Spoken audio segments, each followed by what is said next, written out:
Well, good morning, everyone. Thomas Montgomery. It's a beautiful Monday morning. Today is December 16th, 2024. We get together most weekday mornings, talk about strategies, tips, techniques, share success stories, and support each of you. Keep in mind, we have two types of Zooms. These morning Zooms are for our distribution partners, either current or prospective.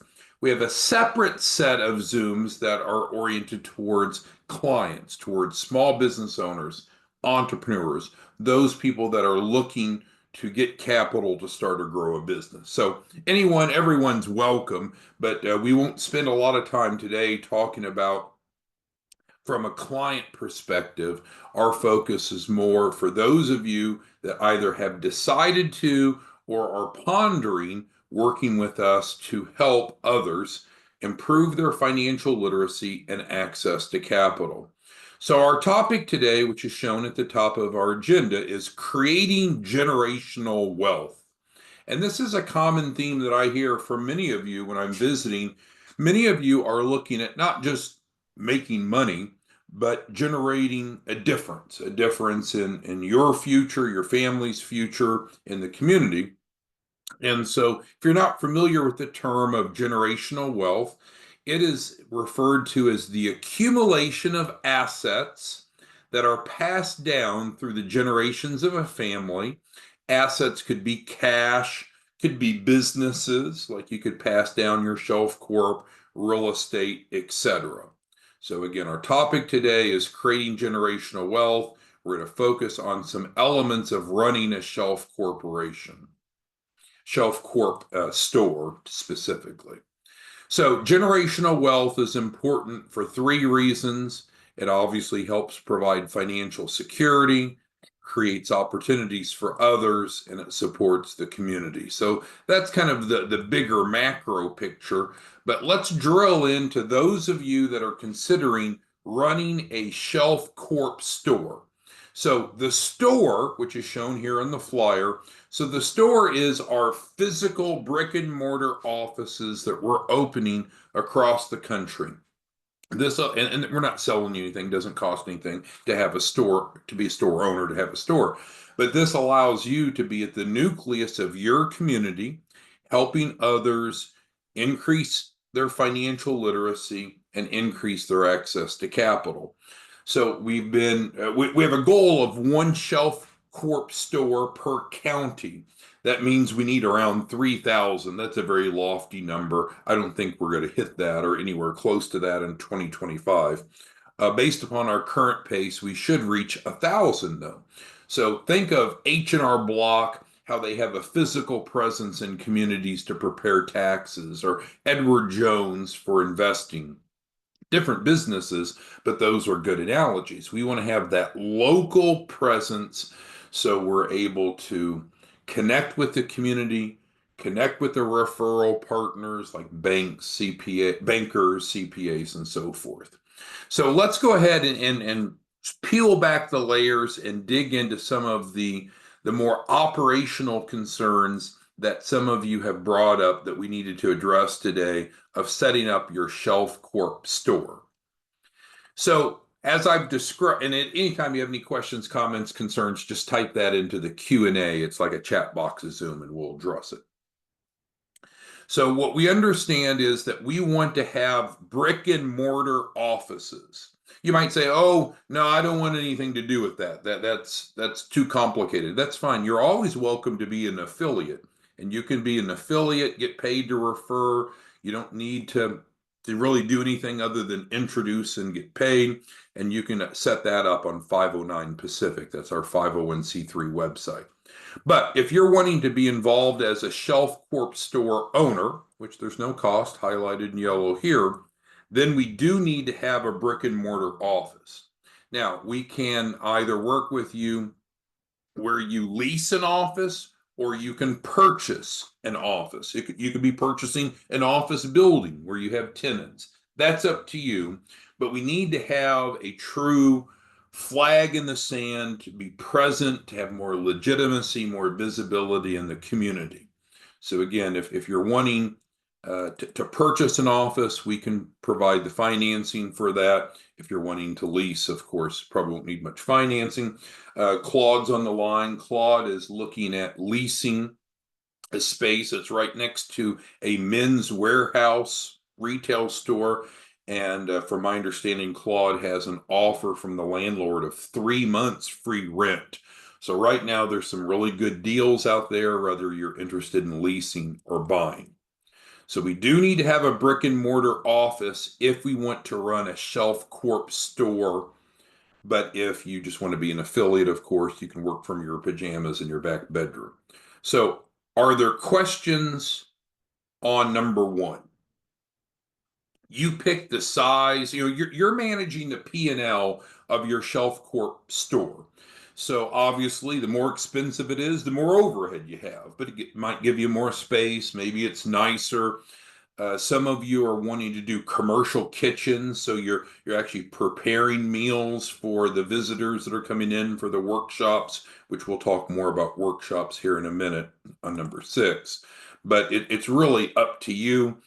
At the minimum, you would assume that you would need a receptionist desk, a couple chairs, and we really want to have these workshops, which again we'll talk about in a moment. So space to teach. Now I know a lot of you are saying, well, why don't we just teach it online? We're doing a Zoom right now. Why don't we just teach everyone online? Well, that is not consistent with our vision. Our vision is to have brick and mortar offices where we're actually able to communicate, connect with, develop relationships with clients and referral partners. So you would need at least some space to educate. That could be very informal, or it could be a very technologically driven training room, but that is up to you. Any questions on number one? I think that's the most straightforward. All right. Secondly, when we're running a Shelf Corp store, you're going to be empowered to do some things that you haven't been empowered to do before and that affiliates don't do. And I see Sarah has a question. So yes, if some of this if you don't have the context of what we talked about in the past, Sarah or others, always feel free to go to our YouTube channel and you can go back and see where we talked about what is a Shelf Corp, what are the benefits to the client, what's the Shelf Corp store, and we went through this flyer. So I do appreciate some of you may be coming in midstream, so you don't have some of the product knowledge, if you will, but you can get that at your convenience on our YouTube channel. But with that being said, so you got a brick and mortar office, you're either leasing it or buying it, whichever you prefer. One of the things that we're going to help you do at your store is to run client credit reports. So it would be soft pulls, so you're able to evaluate the client's credit.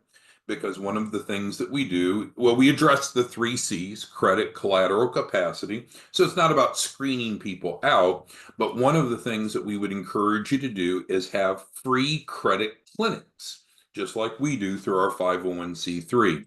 So when you pull client credit reports, you're not asking them to go to some credit monitoring service and share their login. That's very amateurish. No. We'll be set up directly with one or more of the bureaus and be able to actually pull credit reports. And we could pull personal credit reports and or business credit reports like Dun & Bradstreet. So you'll be set up to do that. So it's really a true financial service office, not just a room with a desk and some chairs. But we'll help you get all this set up. We have the in-person training. When you come in on number 8, we'll get you all set up for being able to run credit reports. But that's important because that gives you good insight to the client's baseline. We don't restrict participation based on credit. And in fact, with our Shelf Corp proposition, shouldn't hit that, should I? With our Shelf Corp proposition, we actually have a free credit assistance. So we'll help people improve their credit if it's an issue. All right, any questions there? Number 3, and it kind of builds off number 2. One of the things that many of you are really excited about, which I would be too, is having access to direct to merchant financing.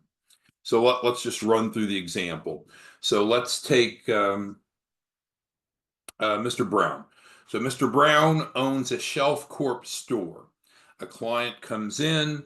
Hopefully, Mr. Brown, like we're encouraging all of you to lead with financial literacy. You're teaching them using our 27 mistake curriculum. We'll get you trained and prepared to use that when you come in for the in-person training. But the end result is Mr. Brown now has educated a prospect. Prospect wants money, needs money, doesn't have a fundable business. Probably using the comparison sheet, which you all should have. If you don't have any of these resources, get with Madison. Mr. Brown's able to explain to the client, prospective client, the Shelf Corp is the way to go. About 9 out of 10 people that you educate will enroll. So great. So now we've got to get to money, right? Because do we give the Shelf Corps away? The stores, there's no cost to own a store, but there is a cost for the clients to buy a Shelf Corp from you. Otherwise, you wouldn't make any money. Now, with the grant, we reimburse that, but we'll leave that alone for a moment. So normally clients will pay $1,000 down to you as a deposit, and then we'll facilitate financing for the rest of the purchase of the Shelf Corp. Now, you might ask, well, how much is the purchase price of the Shelf Corp? That's up to you. As a store owner, you pick the price. What we're commonly seeing is $15,000 to $25,000, but you could charge more or less. That's up to you. But let's just say that Mr. Brown charges $15,000 for a Shelf Corp. Client has paid $1,000 down, so now we have a $14,000 gap, a delta, a void, a balance due. So what Mr. Brown and all of you will be able to do with your store is we're going to get you set up for direct to merchant financing. So this is great. Think about a car dealership. When you go into a car dealership and apply for financing, do you apply for financing and then you get the cash and then you have to bring the cash in to buy the car? No, the dealership gets the money directly. Well, that's what's called direct to merchant financing. So one element of the Shelf Corp store is if you want, you don't have to, but we can set you up for direct to merchant financing. So back to that example. Mr. Brown has educated a prospect. Client wants money, needs money, doesn't have a fundable business. Mr. Brown most likely used our comparison sheet. Now the prospective client realizes, yep, Shelf Corp is obviously the way to go. Client pays Mr. Brown, the Shelf Corp store owner, $1,000 down. Mr. Brown will help the client fill out a simple app, run the app, get an instant approval, and then the funding hits Mr. Brown's bank account in 24 to 48 hours. So it's direct financing coming directly to the store owner. So when we talk about the importance of having a brick and mortar office, that's important because some of these processes requires you to meet credibility standards to be able to do these things. You can't just work from your back bedroom, look like a professional business, and get approved for all these processes. Any questions on number 3? Leonard asked, yeah, so we have a couple lenders right now. US Bank is one that is participating in the direct to merchant financing. They're looking at adding some more to what we'll call that portal. Right now, they'll go down into the 500s for credit scores. So you're right. If you had someone with a 450 credit score, they probably would not get approved for the direct to merchant financing. But you can avoid that being an issue because you'll be able to run a soft pull to see where they're at. And if they're not in the 500s, then you probably wouldn't want to extend to them financing. They would need to either pay for it in full, bring in a co-signer, or work out some other way. But you can see how empowered the stores are. All right, any questions on that? Are we good there? Also, and again, this is not a franchise, so we're not selling you to have a store, and we're not dictating what you do or how you do it, but we're going to give you best practices. And so one of the best practices is to set yourself up as a W-2 employee of your Shelf Corp store. And you may have other employees, maybe you will, maybe you won't. But the bottom line is don't be self-employed. Don't be self-employed. Self-employment makes getting financing more difficult. There's no reason to do that. You should be, in our opinion, a W-2 employee, weekly direct deposits, typically every Friday, taxes properly withheld, and you're a W-2 employee of your company. We can set up your salary at whatever you want it to be. Typically, it's 2 to 4 thousand a week, so it's not get rich quick, but it's a decent base. And then, of course, you can pay yourself additional out of the profits of the store as often as you want. But this is really important to be compliant and look professional. Anyone have any questions on being a W-2 employee of your own company? And John, you're right. We have a lot of people come to us. They're real estate agents, they're insurance agents. They say, oh, no, I'm 1099. That's a horrible decision. Take that 1099 income, put it into your business, and then pull out a paycheck as a W-2 employee. That greatly improves your fundability. And it's going to help you manage your taxes. We can show you how to actually reduce your taxes by doing it that way, not increase, reduce. So speaking of taxes, that takes us over to Section 179, which is topic 5. Again, you don't have to get a company car, but we do encourage you to get a company car. Well, why would you want a company car for your Shelf Corp store?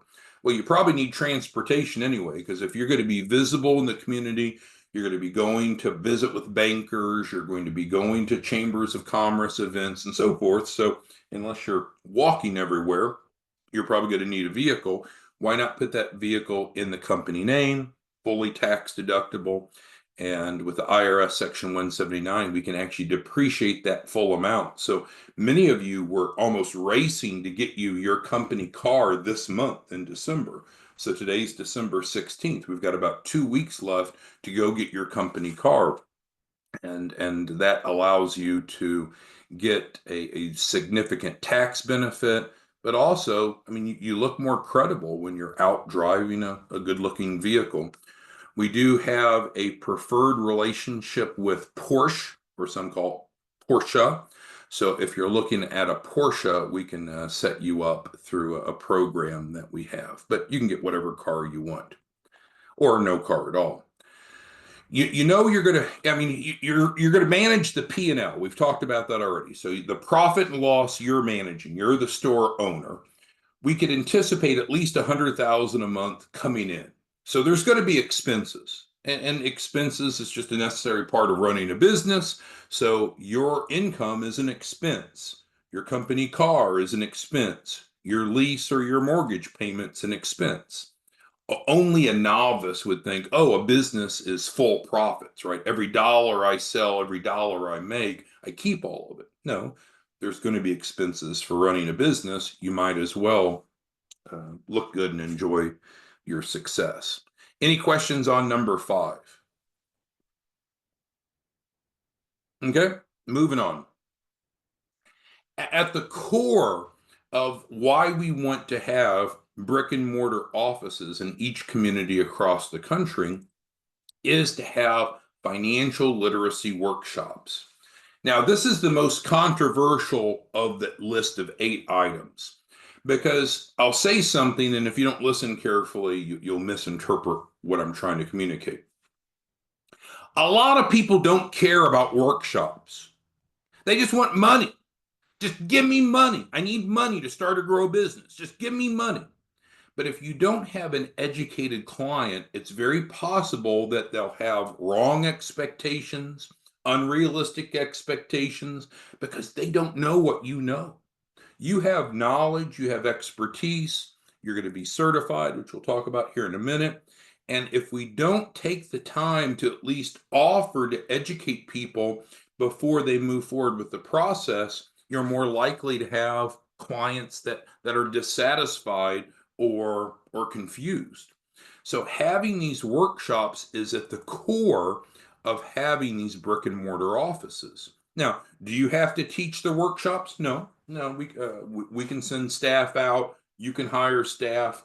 That can be outsourced, but the education is key. And that's what's going to provide your sales funnel. You don't need to go to the bank and ask them to refer people to you to come buy a $15,000 or a $25,000 shelf corp, because they probably wouldn't refer you for that. But if you let them know that you have frequent, and the more frequent the better, financial literacy workshops, that's going to be that easy next step. So the referral partner, the key influencer, are feeding into your workshops. And then what you and I know is that we have about a 90% conversion out of the workshops into becoming a Shelf Corp buyer. So it's up to you again. This is not a franchise model. I'd recommend, and you won't like this, but I'd recommend having multiple workshops every day. I'd have one at lunch every day and provide them lunch. I'd have one in the morning, one in the afternoon. I'd have someone full time, and you may have to grow into this, but I would have someone full time as your educator that's teaching 3 workshops a day. Maybe have one in the evening even. But that's how you're going to go from small income and small community impact to large income. Is your funnel will come through the workshops. And when we start talking about generational wealth, I mean, every one of these Shelf Corp stores, and I put the word store behind it, every one of the Shelf Corp stores should be $1 million a year gross income, 100,000 a month plus. That's very attainable. That's selling like a couple a week. But in fact, it could be much greater than that. But your ultimate success, the key variable is how committed are you to having frequent workshops in your brick and mortar office. If you do that, everything else will work out. If you don't do this, we might be having an issue with a lead flow. The workshops that we recommend teaching, it's called 27 Mistakes. We've taught it before. You might have seen it. We'll teach you and give you all the materials when you come into our in-person training. Anyone have questions on the workshops? All right, Chuck's asking the length. So the workshops are normally set up to be an hour. You could certainly compress it down. You could break it into multiple days or events, but really it's set up to be an hour, and that allows some time for Q&A. So that's the general premise. So if you want to feed them or at least give them snacks or drinks, you can. Obviously, the more relaxed, the more comfortable they are, the more they're going to like you and the more likely they're going to convert. But conducting the workshops doesn't have to be your burden.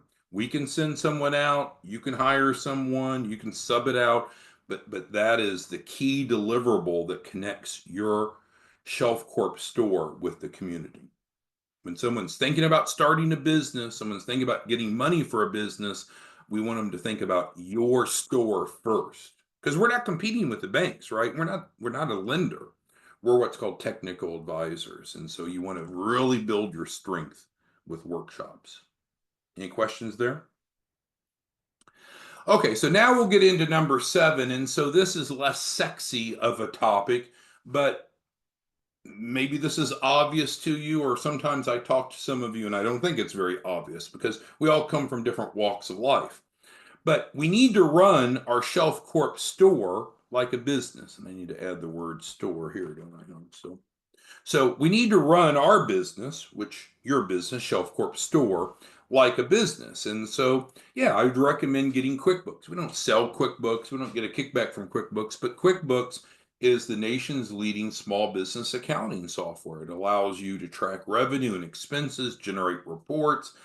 It's going to help prepare for taxes. So that is something that we should build into your P&L. And we're going to build your budget. We're going to build your marketing plan when you come into the training. But just don't be surprised. Say, oh, you never told me QuickBooks would be helpful. Well, yeah, it really would be. It would be helpful to be organized in how you track revenue and expenses. Again, this should be at least $100,000 a month. This should be a 7-figure, $1 million business a year.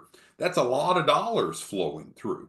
And you have expenses like your lease or like your mortgage, like your W-2 income expense for yourself and or your staff, paying for your company car. So there's going to be expenses. We need to be organized. Don't want to beat that to death. We also recommend that you get E&O insurance. We have E&O insurance. Everyone know what E&O insurance is? If not, you can raise your hand in the Q&A. Very inexpensive, protects you. We have it. Strongly recommend that you get it. I think we pay, it's less than $200 a month for E&O insurance. Let me ask, how many of you have E&O insurance now? If you could respond in the Q&A, yes or no. How many of you have E&O insurance now? So Jeff, do you have it? Anthony? We have 527 of you on. This is the largest we've had in a while. So yeah, I would encourage that you have. Selena, we were just talking this morning, you're getting ready to launch your Shelf Corp store. So there's expenses that we should have, we should anticipate, and it's just running a good business. But we'll help you get set up with that. We have a broker if you need. Bonding. We also do recommend that you're bonded. So these are things that a sophisticated business has. It's a minimal expense. It protects you and makes your business look better. So yes, we should have QuickBooks or something like QuickBooks. Yes, we should have E&O insurance. Yes, we should get bonded. So there are those minimal items that you've not heard us talk a lot about for two reasons. It's kind of getting deep into the weeds. Secondly, I think most of you know if you've ran a business before.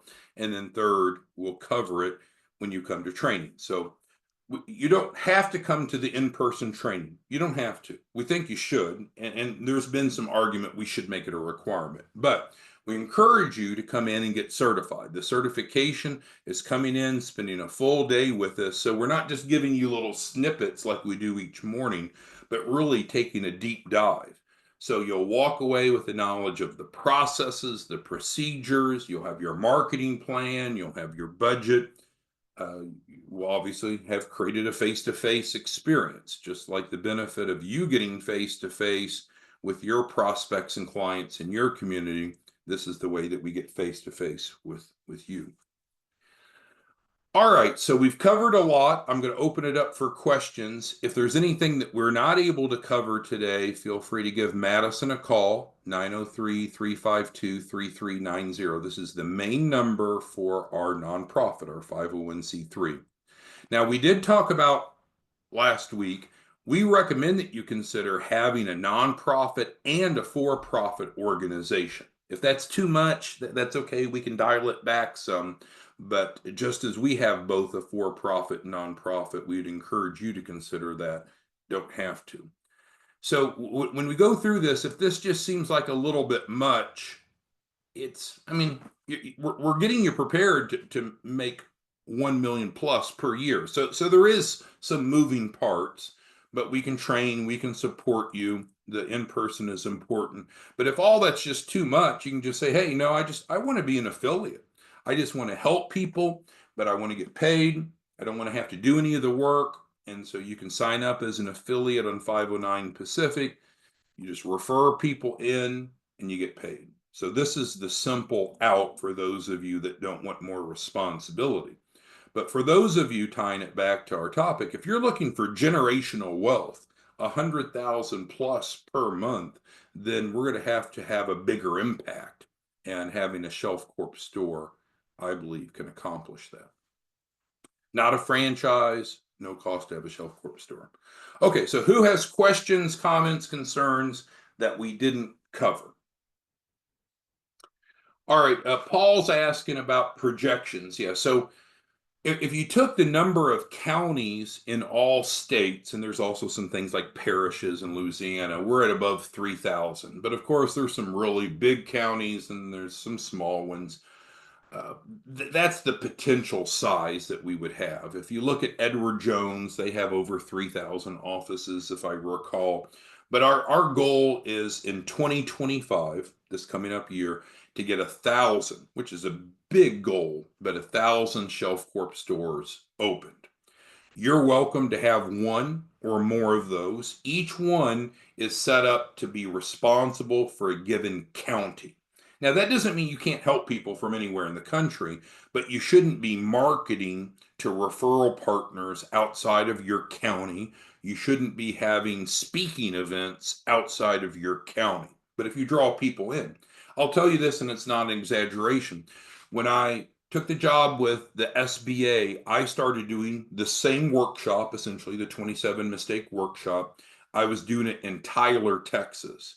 And I would have people, and this is not about me bragging, don't take it that way. I'm just saying this is the type of pull you can have.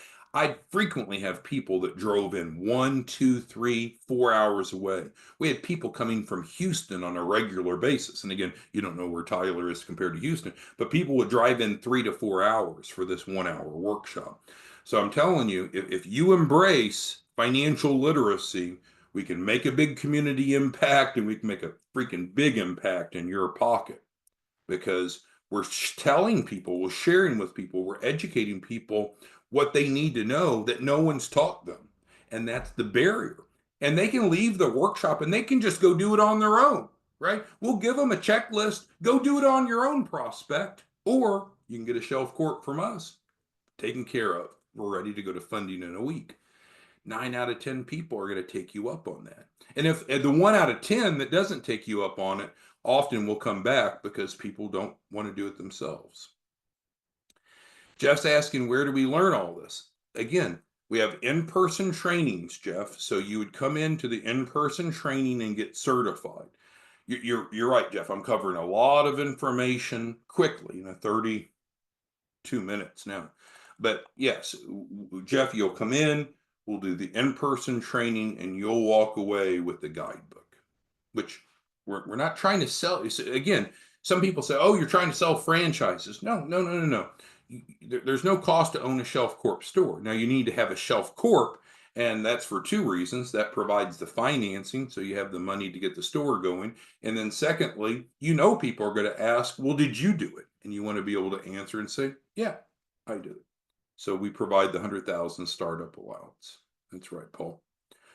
All right, with that being said, hopefully this was helpful. We'll be back tomorrow morning if we need anything else, but you can always give Madison a call, 903-352-3390. That phone number is also on our nonprofit website, 509 Pacific. Thanks, everyone. We'll see you back tomorrow morning. Bye-bye.